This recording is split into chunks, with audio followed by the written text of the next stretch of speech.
TV4 news देख रहे तमाम दोस्तों को दीपक भंडारी का नमस्कार। आज हम पहुंचे हैं वॉइस ऑफ अमृतसर के सदस्यों के पास। आज इनकी एक नई इनिंग की शुरुआत हुई है। नए प्रधान चुने गए हैं, मैडम नीता मेहरा हैं। उनसे बात करते हैं। हम आपको थोड़ा सा ये बता दें ब्रीफ में, वॉइस ऑफ अमृतसर एक ऐसी संस्था है जो सोशल काम करती है। 7 साल पहले इसका गठन हुआ था। करीब इनके 1 लाख सदस्य हैं। नीता मेहरा जी नमस्कार। आपको पहले तो हमारी तरफ से बधाई बहुत बहुत जी, आप आज प्रधान बने हैं। तो थोड़ा बताएंगे कि आपने एक प्रधान जो उसका कोई चार्ट फ्रेम किया है आपने, आप क्या करेंगे अपने टेन्योर में? अपने टेन्योर में I first and foremost I would like to develop some adopt a slum area adopt करके उसके जो बच्चे या जो भी हैं उनका जो प्रॉब्लम्स हैं उनको लुक आउट करके we will appoint our members to go there regularly so that we can bring it up, ताकि it becomes an example for others to emulate. आप देखिए, हर संस्था जो है वो इन स्लम एरियाज़ के लिए करती है। कोई कुछ आप नहीं समझती हैं कुछ ऐसी चीज़? 70 साल से गरीबी हटी नहीं है। कुछ ऐसी मुहिम चलाई जाए, कम से कम जो हमारे लीडर हैं उनको ही आंसरेबल बनाया जाए। भैया आपने 5 साल में किया क्या है? देखिए, जब हमारा संस्था शुरू हुई थी तब we were a pressure group ही हैं। अब अभी भी अगर कोई प्रॉब्लम किसी को आती है तो हम इमीडिएटली कमिश्नर को या डीसी को या इसको उसी टाइम फ़ोन चला जाता है हमारा, और वो काम हो जाता है। बिकॉज वो किस लिए होता है? क्योंकि we have 1 lakh people with us right on the page. मेरा सवाल ये है, देखिए एक संस्था, आप जैसे लोग संपन्न आप घराने, अगर लोग सामने आएँ तो समाज सुधर सकता है।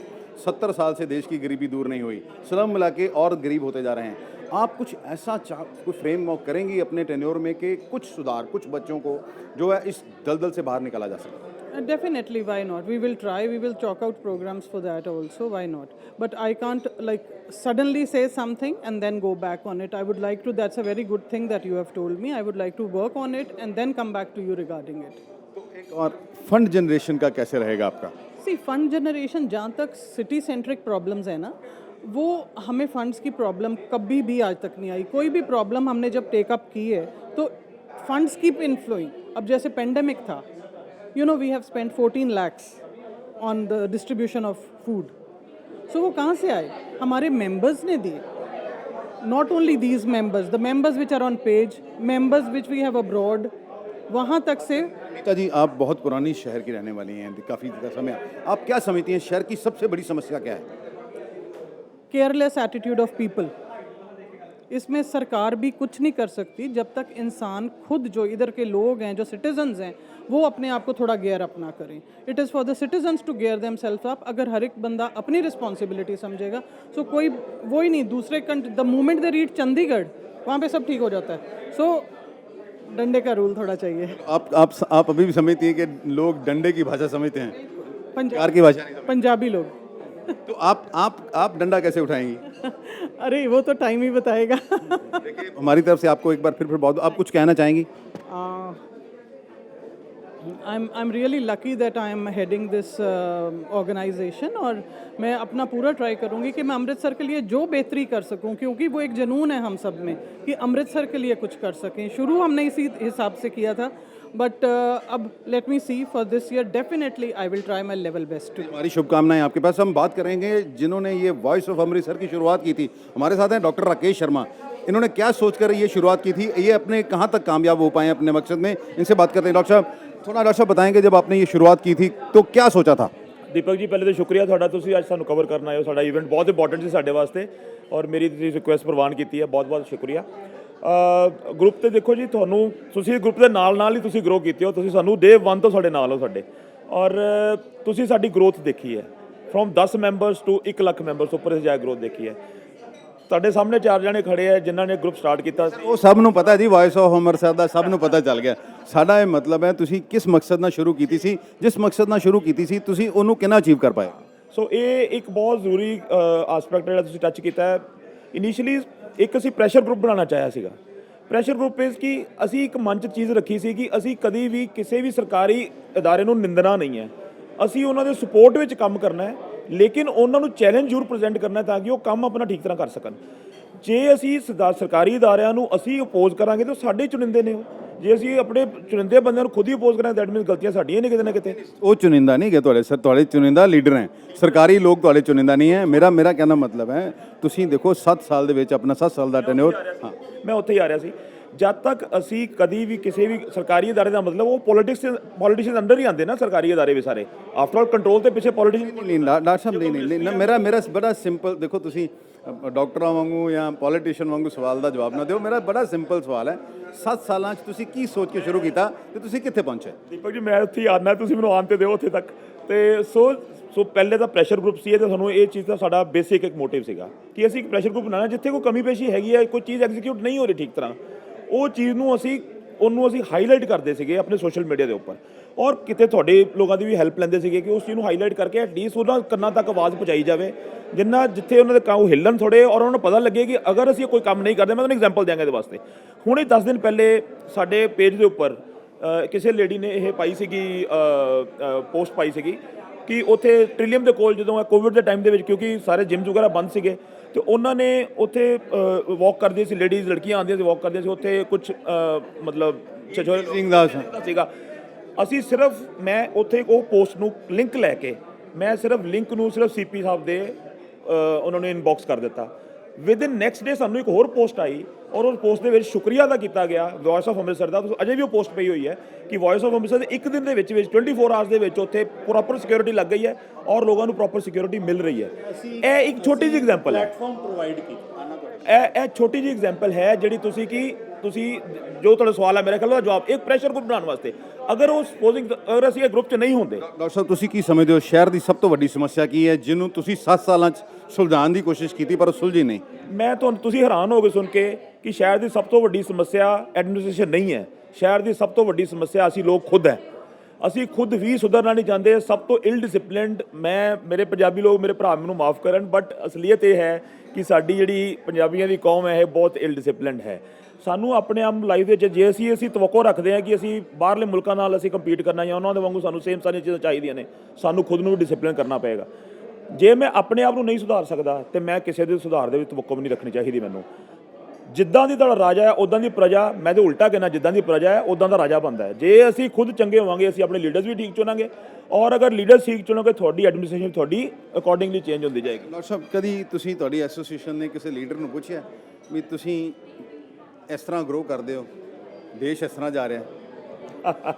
ਮੈਂ ਹਮੇਸ਼ਾ ਕਹਿੰਦਾ ਦੀਪਕ ਜੀ ਕਿ ਸਾਡਾ ਜਿਹੜਾ ਮੁਲਕ ਹੈ ਉਹ ਅਮੀਰ ਸਰਕਾਰਾਂ ਦਾ ਤੇ ਗਰੀਬ ਲੋਕਾਂ ਦਾ ਮੁਲਕ ਹੈ। ਸਾਡੀਆਂ ਸਰਕਾਰਾਂ ਕਦੀ ਗਰੀਬ ਨਹੀਂ ਹੁੰਦੀਆਂ। ਤੁਸੀਂ ਕਦੀ ਦੇਖਿਆ ਕਿ ਛੋਟੀ ਜਿਹੀ ਵੀ ਕੋਈ ਚੀਜ਼ ਜਿਹੜੀ ਹੈ, ਤੁਸੀਂ ਇੱਕ ਮਤਲਬ ਛੋਟੀ ਸ਼ਹਿਰ ਹੈ, ਜਿੰਨਾ ਮਰਜ਼ੀ ਵੱਡਾ ਤੁਸੀਂ ਕੋਈ ਇੱਕ ਪ੍ਰੋਜੈਕਟ ਬਣਾ ਲਓ, ਕਰੋੜਾਂ ਚਾਹੇ ਲੱਗਣ ਵਾਲੇ ਮਿਲੀਅਨਸ ਜਾਂ ਬਿਲੀਅਨਸ ਲੱਗਣ ਨੂੰ ਆ ਜਾਂਦੇ ਆ ਪੈਸੇ, ਕਿੱਥੋਂ ਆਉਂਦੇ? ਡਾਕਟਰ ਸਾਹਿਬ ਮੇਰਾ ਸਵਾਲ ਹੈ ਵੀ ਜਦੋਂ ਲੀਡਰ ਬਣ ਜਾਂਦਾ ਉਹਦੀ ਗਰੋਥ ਹੋ ਜਾਂਦੀ ਆ 1000 ਟਾਈਮ, ਤੇ ਬੰਦਾ ਤੇ ਵਿਚਾਰਾ ਥੱਲੇ ਤੇ ਥੱਲੇ ਜਾ ਰਿਹਾ ਜੀ। ਮੈਂ ਇਸ ਟਿੱਪਣੀ ਤੋਂ ਗੁਰੇਜ਼ ਕਰਾਂਗਾ ਕਿਉਂਕਿ ਮੇਰੀ ਪੋਸਟ ਜਾਂ ਮੇਰੀ ਜੌਬ ਜਿਹੜੀ ਹੈ ਮੈਨੂੰ ਇਸ ਤੋਂ ਰੋਕਦੀ ਹੈ। ਧੰਨਵਾਦ। ਸਾਡਾ ਅਸੀਂ ਹੁਣੇ ਜਿਨ੍ਹਾਂ ਨੇ ਹੁਣੇ ਪ੍ਰਧਾਨਗੀ ਛੱਡੀ ਹੈ, ਚੀਨੂ ਅਰੋੜਾ ਸਾਡੇ ਨਾਲ ਨੇ, ਇਹਨਾਂ ਨਾਲ ਗੱਲ ਕਰਾਂਗੇ ਕਿ ਇਹਨਾਂ ਦੀ 1 ਸਾਲ ਦੀ ਸਭ ਤੋਂ ਵੱਡੀ ਅਚੀਵਮੈਂਟ ਕਿਹੜੀ ਰਹੀ ਹੈ? ਸਭ ਤੋਂ ਵੱਡੀ ਅਚੀਵਮੈਂਟ ਇਹ ਰਹੀ ਹੈ ਕਿ ਅਸੀਂ ਅੰਮ੍ਰਿਤਸਰ ਨੂੰ ਇੱਕ ਐਸਾ ਪਲੇਟਫਾਰਮ ਦਿੱਤਾ ਜਿੱਥੇ ਲੋਕ ਆਪਣਾ ਐਕਸਪ੍ਰੈਸ ਕਰ ਪਾਉਂਦੇ ਨੇ। ਉਹ ਐਕਸਪ੍ਰੈਸ਼ਨ ਜੋ ਕਿ ਸੋਸ਼ਲ ਮੀਡੀਆ, ਜੋ ਕਿ ਪਿਛਲੇ ਕੁਝ ਸਾਲਾਂ ਤੋਂ ਬਹੁਤ ਪਪੂਲਰ ਹੋ ਗਿਆ, ਸਾਰੇ ਸੋਸ਼ਲ ਮੀਡੀਆ ਦੇ ਉੱਤੇ ਜੋਕਸ ਵੀ ਸ਼ੇਅਰ ਕੀਤੇ ਜਾਂਦੇ ਨੇ, ਸਭ ਕੁਝ ਸ਼ੇਅਰ ਕੀਤਾ ਜਾਂਦਾ ਹੈ। ਅਸੀਂ ਉਸ ਨੂੰ ਇੱਕ ਕੰਸਟਰਕਟਿਵ ਯੂਜ਼ ਦੇ ਲਈ ਸਾਹਮਣੇ ਲੈ ਕੇ ਆਏ। ਅਸੀਂ ਸੋਸ਼ਲ ਮੀਡੀਆ ਦੇ ਅੰਦਰੋਂ ਹੀ ਇੱਕ ਗਰੁੱਪ ਕ੍ਰੀਏਟ ਕੀਤਾ। ਅਸੀਂ ਇੱਕ ਦੂਸਰੇ ਨੂੰ ਪਹਿਲੇ ਨਹੀਂ ਜਾਣਦੇ ਸੀਗੇ। ਅਸੀਂ ਸੋਸ਼ਲ ਮੀਡੀਆ 'ਚੋਂ ਇਹ ਗਰੁੱਪ ਕ੍ਰੀਏਟ ਕੀਤਾ ਔਰ ਲੋਕਾਂ ਦੇ ਸਾਹਮਣੇ ਇਹ ਮਿਸਾਲ ਰੱਖੀ ਕਿ ਅਸੀਂ ਸੋਸ਼ਲ ਮੀਡੀਆ ਦਾ ਇੱਕ ਕੰਸਟਰਕਟਿਵ ਯੂਜ਼ ਵੀ ਕਰ ਸਕਦੇ ਹਾਂ। ਮੈਂ ਉਹੀ ਕਹਿ ਰਿਹਾ, ਤੁਸੀਂ ਕੀ ਕੰਸਟਰਕਟਿਵ ਯੂਜ਼ ਕੀਤਾ ਆਪਣੇ ਸੋਸ਼ਲ ਮੀਡੀਆ ਦਾ? ਕੰਸਟਰਕਟਿਵ ਯੂਜ਼ ਇਹ ਹੈ ਕਿ ਅੱਜ ਕੋਈ 1,03,000 ਮੈਂਬਰ ਸਾਡੇ ਹੋਰੇ ਉੱਤੇ ਹੈ। ਉਹ ਤਾਂ ਫੇਸਬੁੱਕ ਫਰੈਂਡ ਮੇਰੇ ਵੀ 5000 ਨੇ, ਬੜੀ ਜਗ੍ਹਾ ਤੇ ਆਉਂਦੇ ਨਹੀਂ ਹੈ। ਅੱਜ ਹਰ ਰੋਜ਼ ਸਾਡੇ ਪੇਜ ਦੇ ਉੱਤੇ 500-700 ਪੋਸਟ ਆਉਂਦੀ ਹੈ ਔਰ ਉਹ ਪੋਸਟ ਤੁਸੀਂ ਯਕੀਨ ਮੰਨਣਾ ਕਿ ਉਹਦੇ 'ਚ ਕਿਸੇ ਸਪੌਟ ਤੇ ਅਗਰ ਸਫਾਈ ਨਹੀਂ ਹੋ ਰਹੀ, ਲੋਕ ਫੋਟੋ ਖਿੱਚ ਕੇ ਭੇਜ ਦਿੰਦੇ ਆ, ਕਿਤੇ ਗੰਦਾ ਪਾਣੀ ਆ ਰਿਹਾ। ਚੀਨੂ ਜੀ ਮੇਰਾ ਇਹ ਸਵਾਲ ਹੈ ਕਿ ਕੀ ਤੁਹਾਡੇ ਇੱਕ ਬਣਾਇਆ ਤੇ ਗਿਆ ਸੀ ਸੋਸ਼ਲ ਗਰੁੱਪ, ਕੀ ਇਹਦਾ ਰਾਜਨੀਤੀਕਰਨ ਹੁੰਦਾ ਜਾ ਰਿਹਾ ਹੁਣ? ਬਿਲਕੁਲ ਵੀ ਨਹੀਂ। ਜੇ ਰਾਜਨੀਤੀਕਰਨ ਕਰਨਾ ਹੁੰਦਾ ਤੇ ਅੱਜ ਤੋਂ 5 ਸਾਲ ਪਹਿਲੇ ਹੀ, ਜਦੋਂ 8 ਸਾਲ ਪਹਿਲੇ ਵੀ, ਕਿਉਂਕਿ ਰਾਜਨੀਤੀ ਨੂੰ ਕੀ ਚਾਹੀਦਾ? ਰਾਜਨੀਤੀ ਨੂੰ ਸਿਰਫ ਨੰਬਰ ਚਾਹੀਦੇ ਨੇ। ਤੇ ਜੇ ਨੰਬਰ ਮੈਂ ਵੀ ਕਿਹਾ ਜੀ ਮੇਰੇ ਵੀ ਬੜੇ ਫਰੈਂਡਸ ਨੇ ਪਰ ਮੌਕੇ ਤੇ ਕੋਈ ਨਹੀਂ ਆਂਦਾ, ਤੇ ਤੁਹਾਡਾ ਵੀ ਨਾ ਲੱਖ ਬੰਦਾ ਤੇ ਮੌਕੇ ਤੇ ਕਿੰਨੇ ਕੁ ਪਹੁੰਚਦੇ ਆ ਸਭ ਨੂੰ ਪਤਾ ਹੀ। ਮੈਂ ਇੱਕ ਸਵਾਲ ਦਾ ਜਵਾਬ ਲੈ ਲਾਂ ਦੀਪਕ ਜੀ। ਮੇਰਾ ਖਿਆਲ ਸਭ ਤੋਂ ਵੱਡਾ ਔਨ ਗਰਾਊਂਡ ਅਗਰ ਕੋਈ ਗਰੁੱਪ ਜੇ ਤੁਹਾਡੀ ਵੀ ਨੌਲੇਜ ਹੈਗਾ ਸਾਨੂੰ ਦੱਸਿਓ। ਔਨ ਗਰਾਊਂਡ ਐਕਟੀਵਿਟੀ ਜਦ ਵੀ ਹੁੰਦੀ ਹੈ ਵੌਇਸ ਆਫ ਅੰਮ੍ਰਿਤਸਰ ਦੇ ਮੈਕਸਿਮਮ ਲੋਕ, ਇੱਕ ਸੈਕਿੰਡ ਨਹੀਂ ਮੈਂ ਤੁਹਾਡੇ ਸਵਾਲ ਤੇ ਆ ਰਿਹਾ, ਇੱਕ ਮਿੰਟ ਮੇਰੇ सवाल नहीं है, देखो ਸਵਾਲ ਪੂਰਾ ਜਵਾਬ ਪੂਰਾ ਦੇ ਦਿਓ। ਪੂਰੇ ਮੈਂਬਰਸ ਤੁਸੀਂ ਵਨ ਮੈਨ ਸ਼ੋਅ ਅੰਮ੍ਰਿਤਸਰ 'ਚ ਬਹੁਤ ਹੈਗੇ ਨੇ, ਤੁਸੀਂ ਸਾਡੀ ਸਟਰੈਂਥ ਦੇਖਣੀ ਹੈ ਤੇ ਸਾਡੀ ਕੈਂਪੇਨ 'ਚ ਆ ਕੇ ਦੇਖੋ। ਅੱਜ ਤੇ ਐਗਜ਼ੈਕਟਿਵ ਬੋਡੀ ਸਾਡੀ ਖੜੀ ਹੈ ਇੱਥੇ, ਜਿੱਦਾਂ ਸਾਡੀ ਕੋਈ ਕੈਂਪੇਨ ਔਨ ਗਰਾਊਂਡ ਹੁੰਦੀ ਹੈ, please come and watch our strength, that is चलो एक मेरी छीनो जी खोर सवाल है, कोई ऐसा काम जरा तुसी नहीं कर सके? ਜਿਹੜਾ ਮੈਂ ਨਹੀਂ ਕਰ ਸਕਿਆ ਉਹ ਸ਼ਾਇਦ ਕਿ ਜਿਹੜਾ ਯੂਥ ਹੈ ਉਹਨੂੰ ਵੱਧ ਤੋਂ ਵੱਧ ਹੋਰ ਕਨੈਕਟ ਕਰਨਾ ਚਾਹੁੰਦਾ ਸੀਗਾ ਮੈਂ, ਔਰ ਮੈਂ ਆਪਣੀ ਇਨਕਮਿੰਗ ਪ੍ਰੈਜ਼ੀਡੈਂਟ ਔਰ ਇਨਕਮਿੰਗ ਟੀਮ ਨੂੰ ਇਹ ਕਹਾਂਗਾ ਕਿ ਕੋਈ ਵੀ ਕੰਮ ਜਿਹੜਾ ਵਾ ਆਉਣ ਵਾਲਾ ਟਾਈਮ ਜਿਹੜਾ ਯੂਥ ਦਾ ਹੀ ਟਾਈਮ ਹੈ, ਹੋਰ ਵੱਧ ਤੋਂ ਵੱਧ ਯੂਥ ਨੂੰ ਗਰੁੱਪ ਦੇ ਨਾਲ ਕਨੈਕਟ ਕੀਤਾ ਜਾਵੇ, ਉਹਨਾਂ ਨੂੰ ਸੋਸ਼ਲ ਰਿਸਪੌਂਸਿबिलिटी ਵੱਲ प्रेरित किया जाए, सोशल वर्क वाल प्रेरित। धन्यवाद सर, गल कर ली। हमारे साथ हैं ये इन्हें नेक्स्ट ईयर की प्रधान चुना गया है, इंदु अरोड़ा हैं, इनसे बात करते हैं ये क्या विज़न लेकर आएंगी। बहुत अच्छी बात है कि महिलाएं भी आगे आ रही हैं, अब जो चुनी गई वो भी महिला है, अगले साल के लिए जो प्रधान चुनेंगी वो भी एक महिला है। नमस्कार जी इंदु जी, आप बताएंगे कि आप क्या विज़न लेकर आएंगी? विजन यही है कि वुमेन एम्पावरमेंट की तो बहुत बातें होती हैं, बट ऑन ग्राउंड मेरा ख्याल जो रूरल है ना, जो एरियाज़ वो अभी भी अछूते हैं। तो मैं पीछे भी पढ़ रही थी 2-4 दिन पहले कि जो रूरल बैकग्राउंड के लोग हैं उनके साथ कनेक्ट करना है, क्योंकि हम जो एलीट क्लास है वो तो इंग्लिश समझती है, जो विलेजेस में हैं, पिंडों में हैं, उनके साथ पंजाबी हिंदी में बड़ी इश्यूज़ होती हैं जो दबा के बैठती हैं, किसी के साथ ओपन अप नहीं करती। आपने कहा है वुमेन एम्पावरमेंट की बात करी है, देखिए यहाँ पर देखिए अगर सरकार ने 33% कर दिया, परसेंटेज कर दिया कि आपकी महिलाएं जो आगे आएंगी, कॉरपोरेशन में महिलाएं चुनी तो जाती हैं लेकिन वो रबर स्टैंप यूज़ होती हैं, इस पर आपका क्या कहना है? यही है कि ये एक बड़ा फॉल्स प्रोपेगेंडा है कि वुमेन इलेक्ट हो जाती हैं पॉलिटिक्स में और एडमिनिस्ट्रेशन में सब जगह, लेकिन रबर स्टैम्प की तरह काम करती है, और उनके हस्बैंड्स जो हैं वो बैकग्राउंड पे ना वो सारा कुछ करते हैं। इसको बदलने के लिए क्या करना चाहिए?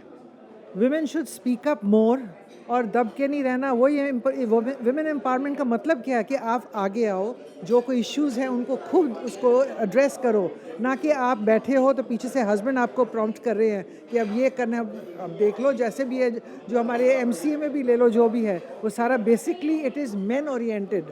Women don't have the power to speak, या उनको कोई इतना वो मतलब उनको देता ही नहीं, इम्पोर्टेंस नहीं देता है। क्या आपको लगता है कि सरकार को ऐसा कानून भी बनाना चाहिए भी उनके पति और बेटे जो करते हैं वो नहीं, वो उनकी हाजिरी इंपॉर्टेंट होनी? उनकी हाज़िरी, औरत की हाज़िरी बहुत इंपॉर्टेंट है। और अब मैं तो आपको यही कह रही हूँ कि अब ये जितने अब्यूजिंग हो रही है, जितनी रेप हो रही है, इतना कुछ हो रहा है। कल ही हमारी एक जूम मीटिंग थी और वो बड़े जो साइकेट्रिस्ट थे उनके साथ हो रही थी कि रूरल को जो है उनको टैप करो और उनकी लैंग्वेज लाओ, हिंदी पंजाबी जो भी है। इंग्लिश तो जो एलीट क्लास है वो इंग्लिश करती है।